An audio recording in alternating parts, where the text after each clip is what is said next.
एक बार एक शेर था। वह एक शक्तिशाली जानवर होने के कारण जंगल का राजा था। वह एक दिन में कई जानवरों का शिकार करके खा जाता था। जंगल के अन्य सभी जानवर उससे डरते थे। वे अपने आप को जल्द ही समाप्त किए जाने के बारे में भी चिंतित थे, क्योंकि शेर व्यापक दर पर जानवरों को मार रहा था। वे सभी एक साथ मिल जाते हैं और बाघ से जानवरों का शिकार बंद करने की गुहार लगाने की योजना बनाते हैं, और वे खुद उसे रोजाना एक जानवर उपलब्ध कराएंगे। उन्होंने हिम्मत जुटाकर बाघ के पास जाकर अपना विचार उसके सामने रखा। बाघ उस विचार के लिए सहमत हो गया। वे प्रतिदिन एक जानवर को उसके भोजन के लिए बाघ के पास भेजने लगे। एक दिन बाघ के खाने की बारी खरगोश की थी, लेकिन वह खरगोश बहुत चालाक था और वह बाघ का भोजन नहीं बनना चाहता था। वह बहुत धीरे धीरे बाघ की गुफा की ओर चल पड़ा। वह भी अपने तरीके से सो गया, और इस तरह खरगोश के बाघ की गुफा तक पहुंचने में शाम हो गई।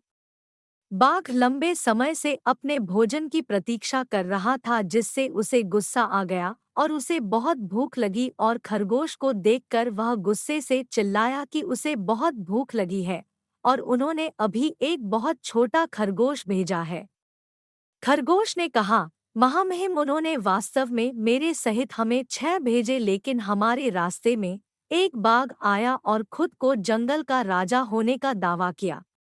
उसने 5 खरगोश रखे और मुझे तुम्हारे बारे में बताने के लिए भेजा। यह सुनकर बाघ गुस्से से भड़क उठा और खरगोश से कहा कि उसे उस बाघ के पास ले चलो। खरगोश उसे कुएं के पास ले गया और कहा कि बाघ उसके अंदर है। बाघ ने कुएं में देखा और उसने अपनी परछाई को दूसरा बाघ समझा और उस पर गरज कर कुएं में अपना प्रतिबिंब देखा, जो भी दहाड़ता था। उसने सोचा कि बाघ उस पर वापस दहाड़ रहा है और उसे लड़ाई के लिए आमंत्रित कर रहा है, और इस तरह वह कुएं में कूद गया, डूब गया और मर गया। इस तरह खरगोश ने खुद को और अन्य जानवरों को बाघ के हाथों मारे जाने से बचाया।